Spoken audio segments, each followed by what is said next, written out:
Hola amigos, soy Lisa Vukovic y les doy la bienvenida a mi canal. Hoy hablaremos de la crisis del orden global, del capitalismo terminal a la reconfiguración del Oriente Medio. El sistema que ha regido las relaciones internacionales y económicas durante las últimas décadas atraviesa su fase más crítica. No se trata de una crisis cíclica más, de esas que el capitalismo ha sabido sortear a lo largo de su historia, sino de un agotamiento estructural que afecta tanto a los fundamentos económicos del modelo como a la capacidad de las potencias tradicionales para mantener su hegemonía. Lo que observamos en la escena global actual es la confluencia de dos procesos igualmente profundos. Por un lado, la descomposición del capitalismo como sistema capaz de generar crecimiento y cohesión social. Por otro, el fracaso de los diseños geopolíticos que pretendían reconfigurar regiones enteras mediante la fuerza.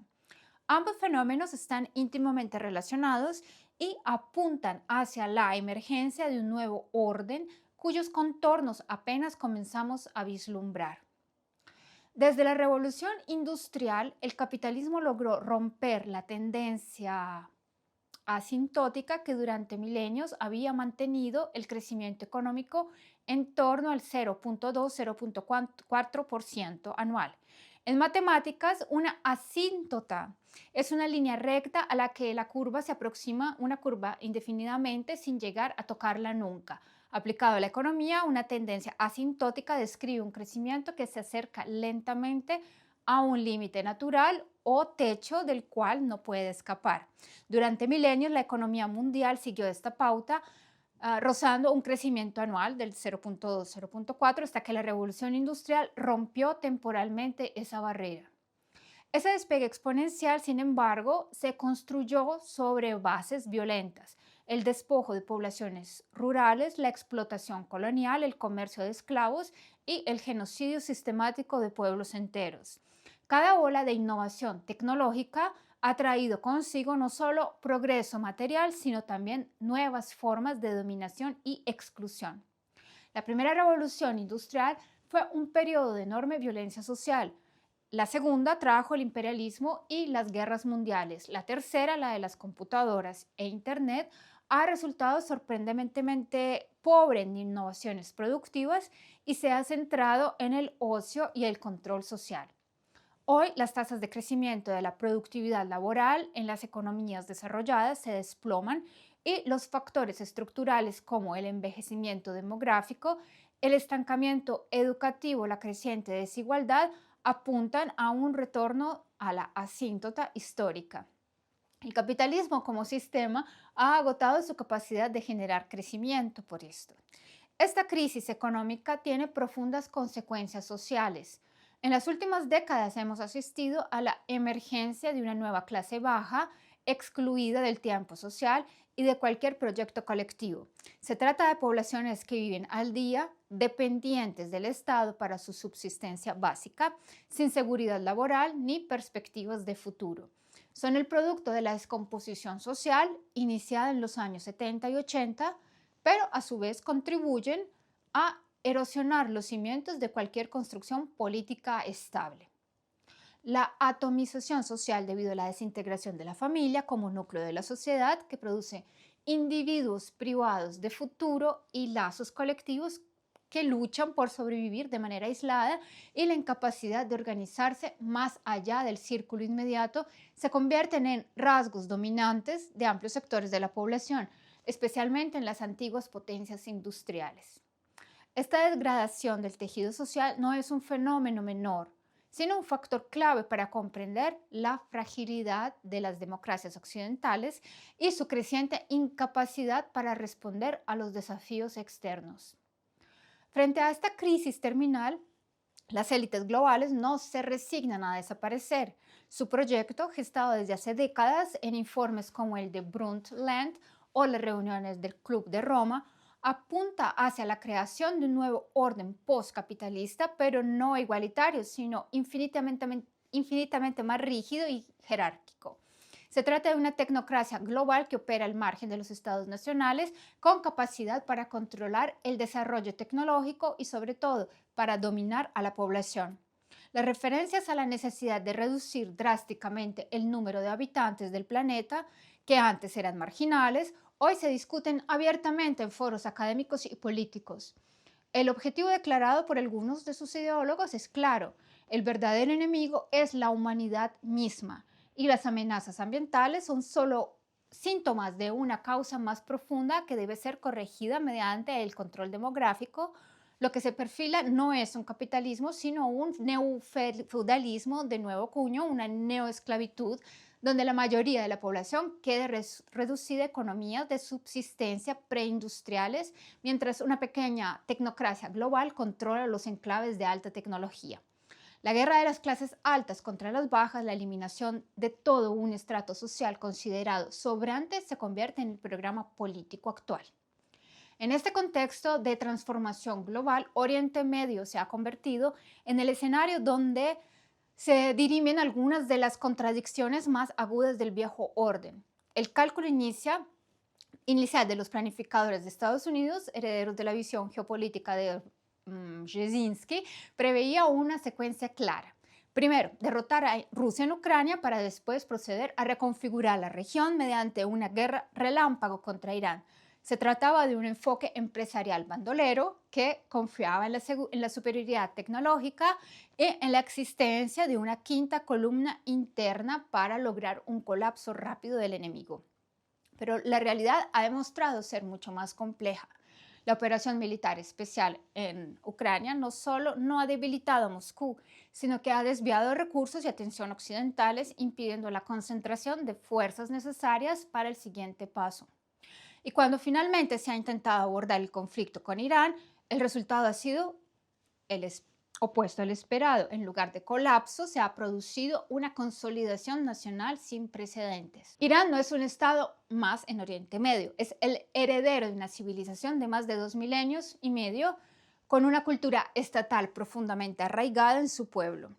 A diferencia de las potencias occidentales que basan su poder en la capacidad tecnológica y financiera, pero carecen de memoria histórica. Irán posee una reserva espiritual y cultural que le permite resistir embates que destruirían a cualquier otro estado de diseño, como lo son Israel o incluso el mismo Estados Unidos. La guerra con Irak, por ejemplo, en los 80, lejos de debilitarlo, actuó como catalizador de su industrialización y desarrollo. 8 años de conflicto forjaron una industria nacional, un sistema educativo y una capacidad militar propia e independiente, que hoy le permiten soberanamente enfrentarse a la maquinaria bélica más poderosa del mundo. Esa profundidad histórica es su principal activo estratégico. La estrategia desplegada por Teherán en el conflicto actual es una obra maestra de paciencia y cálculo, eh, consciente de su inferioridad tecnológica en ciertos aspectos. Ha optado por una guerra de desgaste que explota precisamente las vulnerabilidades estructuradas de sus adversarios, porque tanto las monarquías del Golfo como Israel son, en sentido estricto, estados de diseño, proyectos constructores sin la base cultural y la cohesión social de una civilización milenaria. Su existencia depende completamente del sostén externo, ya sea militar, tecnológico o económico.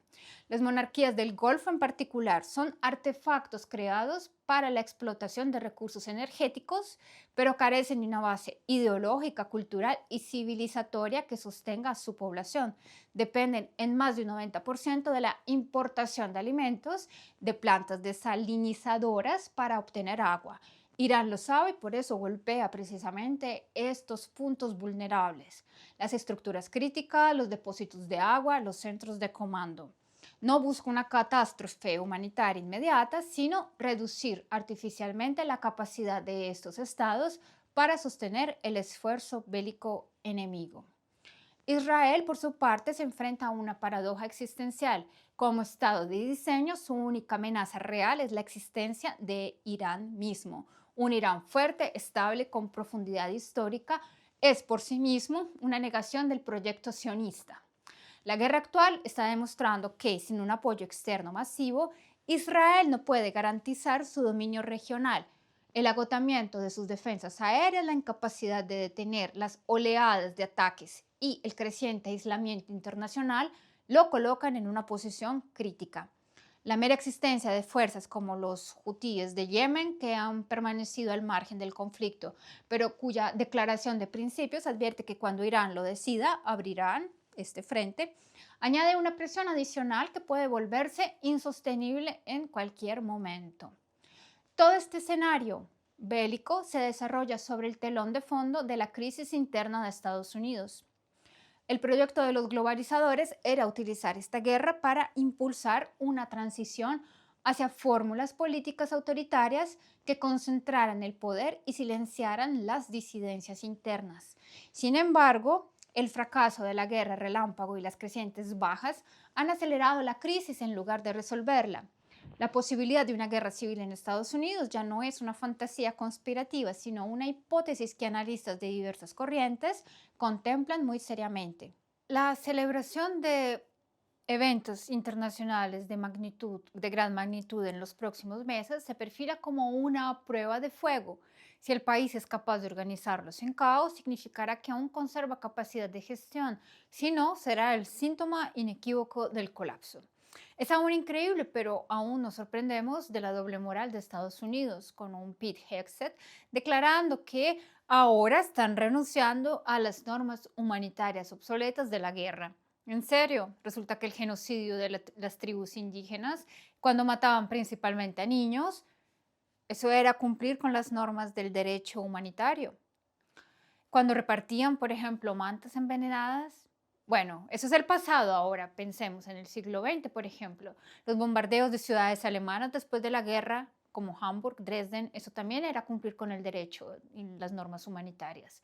Y el bombardeo de Tokio, Hiroshima, Nagasaki también fue respetando las reglas de la guerra y los derechos humanos. Y Corea y el uso de napalm contra la población civil y el uso de la gente naranja contra la población civil de Vietnam también fueron cosas, actos humanitarios.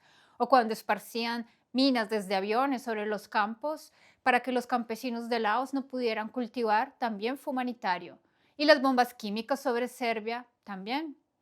Bueno, eso ya pasó, hablemos de la actualidad. Hubo una guerra no hace tanto, en la década pasada, la toma de Raqqa y de Mosul. ¿Cómo trataron a la población allí, a la población civil? Actuaron humanitariamente, es decir, ahora bombardean una escuela de niñas, que no era un objetivo militar claramente, lanzaron 2 misiles con precisión quirúrgica y esto es cumplir con el aspecto humanitario de la guerra. O como por ejemplo los estadounidenses que combaten en Ucrania, que envían HIMARS, ATACMS y demás, y contra civiles, y él habla de que están pasando a normas completamente inhumanas, es decir, ahora como Estado, estando perdiendo, están al borde de usar armas nucleares contra un Estado que nunca ha amenazado a Estados Unidos. Arakshi da una entrevista a la NBC, le preguntan, ¿tienen misiles contra Estados Unidos? Él dice que no, ni siquiera los estamos desarrollando. Entonces, ¿por qué bombardean las bases estadounidenses en Oriente Próximo? Él contesta porque desde esas bases nos atacan a nosotros. Matan sin motivo a soldados que están matando a su población civil y esto realmente no tiene nombre. En este contexto, el objetivo último de los globalizadores sigue siendo el mismo: convertir a Irán en el nuevo centro de concentración de poder global, desplazando al centro euroasiático que actualmente reside en Europa. Para ello, es necesario que Irán adquiera la estatalidad y la capacidad de gestionar un vasto territorio desde Oriente Medio hasta Asia Central.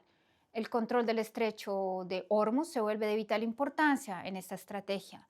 La capacidad iraní de permitir el paso a buques rusos y chinos mientras excluye a los estadounidenses no solo afecta el suministro energético global, sino que reconfigura las alianzas en la región. Los primeros petroleros hundidos han sido buques de apoyo de la flota de Estados Unidos, demostrando que Teherán puede golpear donde más les duele. Las monarquías del Golfo, privadas de su protección habitual, se ven obligadas a reconsiderar sus alianzas. La pregunta que queda abierta es si Irán logrará consolidarse como ese centro de poder sin caer en las mismas trampas que sus predecesores. La respuesta dependerá de su capacidad para mantener la cohesión interna, desarrollar su base tecnológica, seguir desarrollando y manejar y regular las relaciones con sus dos grandes aliados de Oriente, pero también dependerá de su habilidad para navegar las contradicciones del nuevo orden mundial sin perder su esencia civilizatoria. Porque si algo demuestra la historia es que el poder sin profundidad cultural es efímero y que la resistencia de los pueblos con memoria histórica puede ser el dique que contenga la barbarie del nuevo orden. Esta crisis del capitalismo y la reconfiguración de Oriente Medio son, así, en realidad dos caras de la misma moneda. Ambas expresan el agotamiento de un modelo de dominación que durante siglos se sostuvo sobre la violencia y la explotación y que hoy se enfrenta a sus propios límites. Ambas anuncian la emergencia de un nuevo orden cuyas características dependerán del resultado de las luchas en curso. Porque si bien las élites globales tienen un proyecto claro, que se realicen o no, es algo que no está garantizado. La resistencia de los pueblos, la persistencia de las culturas y la capacidad de construir alternativas pueden torcer sus planes hacia horizontes más humanos. Y la historia no ha terminado, pero su próximo capítulo se escribe en este momento, con sangre y con fuego en los campos de batalla de Europa del Este y de Oriente Medio. Y bueno amigos, eso es todo por hoy. Nos vemos la próxima semana. Chao.